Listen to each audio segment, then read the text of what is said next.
Gamers everywhere are eagerly awaiting the release of Halo 3, and you may have to actually play it if you have some good luck, which is great, or you spend $60. Here's the rundown on how you can play Halo 3 early if you're willing to meet Microsoft's conditions. Take a look. Halo is one of the most critically acclaimed and best-selling video game franchises of all time. Now, with Halo 3's release upon us, gamers are clamoring to quench their thirst for more Master Chief. Now, for a price, they can have a taste of Halo 3 very soon. Microsoft and Bungie announced 3 separate ways that Halo fans can make their way into Halo 3's official beta test. The first involved entering a random lottery, the second was an Xbox Live competition, and the final surefire way to get into the beta is to pick up a copy of the free-roaming shooter Crackdown for $60. Should gamers shell out real-world money for the just an unfinished and buggy Halo 3? Is Microsoft doing fans a favor or exploiting their loyalty? Finish the fight. It's The Loop.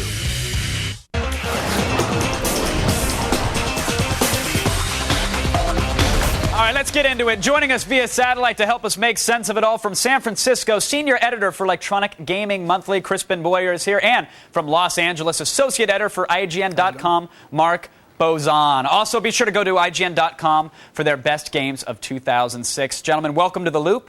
Let's get going here, because some gamers are really upset about this, Mark. So, flat out, what do you think? Is Microsoft exploiting their consumers? Are they exploiting that Halo fan base? I think exploit is definitely a bit of a too strong of a word. I think they're making good use of the weapons that Microsoft has. Microsoft is a very strong software-intensive company, and I think the Crackdown's a solid game, and why not put even a more solid multiplayer demo, or Halo 3 demo with it?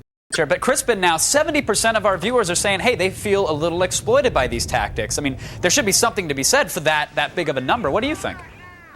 I have to agree with Mark. I think exploited is too strong of a word, and ultimately Microsoft is giving really hardcore fans a chance to win their way into the beta. You have to play like 3 hours starting on February 1st, and the first, however many, it's like over 13,000 players that can log 3 hours and log onto the site.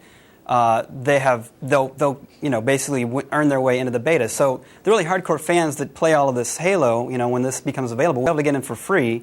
Personally, I'm fine paying $60 to get into the beta. I think it helps that it also comes with a really good game. It's not like they did this with Viva Pinata or something that just doesn't make any sense. Which they maintain is, by the way, a hugely popular game. Here's the thing. So apparently we don't have a problem with their method of obtaining a beta key. We just have a problem with our late-night local news tease and the use of the word exploited. Okay, that I can understand. But what about bundling with Crackdown now? So if gamers don't want Crackdown, Mark, do you think they're going to go out and buy it just for this beta invite? Do you think they're going to shell out $60 to test an early game? I seriously hope not. Anybody out there that's thinking about buying Crackdown specifically for the Halo demo, please don't. For your own money, for my money, for all of our money out there, please don't do that. Crackdown's a solid game. If you want to buy Crackdown and you want to play the Halo demo on top of that, if it makes it like a better purchase for you, that's great. But it's not fair to the developer to say that it's a $60 demo, and it's not fair to the game Crackdown to say it. I personally wouldn't be buying Crackdown for $60 if I didn't want the game and wanted the demo. Since I want them both, a decent amount, I may do it. I completely agree with that. Crispin, could this be a dangerous move from Microsoft if somebody goes out, let's say they pick up Crackdown, $60, maybe they paid $65 after the pre-order or something like that, they get it home, and it turns out this Halo beta test is really just half a level. Or maybe it's running some Halo 2 engine type code and it's just a little more. We don't know what we're getting. Could there be a backlash with gamers that have just plunked down almost $100 to play that might be a 10-minute time limit type experience? Oh, there'll definitely be a backlash if the demo comes out like that, but I really doubt that the demo is going to be just one level. I got a chance to play 3 levels of it back for when we did our cover story, and I'd be surprised if it wasn't the 3 levels that we already played, because they're already designed, they're pretty far along. So you think this is going to be a substantial experience, multiple levels that already are seeing some polish here for Halo 3? If they're the levels that I played, definitely. These levels, when we were done playing them, we got to play them for one day, and we couldn't wait to go back and play them some more. So this is definitely going to be a substantial experience.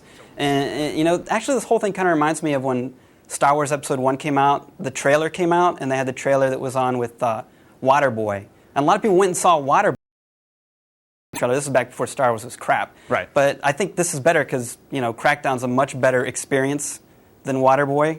I think maybe that's the biggest surprise of this whole story is that people are coming out and saying, hey, you know what, stop sliding Crackdown. It's actually a good game and might be worth the $60 on its own. Crispin? Yeah, I definitely think it's worth $60 on its own. Now, $60 for the Halo beta, that's a little much. When do you think Microsoft is going to maybe have that light bulb turn on above their head and say, well, we got them for horse armor. Maybe we can charge them for this this demo here. Maybe we can start releasing game demos and charging people on Xbox Live Marketplace. Do you think they're ever going to move towards that strategy instead of providing them for free like they have in the past? It's possible, but I mean, and we're talking about Halo 3, the biggest Xbox 360 game of this year. If they try and do this with Fusion Frenzy 2, no one's going to. Hey, I love Twisted System. Be careful there. Be careful there, Crispin. Mark, what do you think? Is this, if let's say we get 1 million people in on this beta here and Bungie listens to the feedback, is that going to be a good thing? Considering maybe 1 million gamers could be wrong about things like balance or map design or what have you. Should we just let Bungie make the game that they make and not worry about such a huge beta test right now? Well, I think it's important to note that Bungie's going to make the game that they want to make. I mean, regardless of if even 1 million people say something and it's still the wrong design choice, they're going to go with their heart. They're going to go with what they've been playing. Bungie's a top developer for a reason, and they're going to listen to themselves more than they're going to listen to anyone else. Now, at the same time, consumer feedback is awesome. So if there's something specifically, I mean, even multiplayer maps and everything like that, Bungie's definitely been a community company, so they'll be looking to the user input, and I think they're going to take it all into account. But I wouldn't say that they're really going to own it. All right, Mark. Final word there. Someone beta. What do you recommend? Should they plug in 3 hours? Should they hope to buy a key off eBay? The beta invite challenge, or should they just pick up Crackdown? Personally, I say put in the hours into the demo, into the multiplayer game. If that doesn't work, if you want Crackdown, pick it up. Get the Halo demo along with it, but don't buy Crackdown specifically for the demo. It's not a good move. It's too much money. And I mean, when it all comes back to it, this is the same thing as in cereal boxes. Do you get the bad cereal if you don't like Crackdown? Do you get the bad cereal because it's got a good toy? I don't think it really makes sense. And as just kind of a final note, it also, this isn't the first time we've ever seen this. Final Fantasy did this with Dragon Quest. We saw it with Metal Gear Solid back on PlayStation. This is, an age-old technique. If you don't want to buy it, you don't want to pay the $60, don't do it. Either wait for the game to come out. If you're going to, don't complain about it. All right, Crispin and Mark, I want to thank you guys for joining us. We appreciate you keeping us in the loop. Folks, if you think Microsoft is exploiting Halo fans, there's one surefire way to decide for yourself. Go download the Crackdown demo. I mean, you just heard it there. I did. I enjoyed the game at E3. I enjoyed the demo all weekend. And I know I'm going to enjoy getting a beta invite as a nice little bonus. Listen, jaded gamers, you either got lucky, you're going to have to pay to play, or you're going to have to log some hours. I only feel bad for Real-Time Worlds on this one because some might boycott Crackdown just to send a message to Microsoft. This is what I'm reading online. They should really be boycotting Horse Armor and EA cheat codes and $8 NES games. Unite for the right reasons, guys. Attack of the Show, weeknights at 7, only on G4.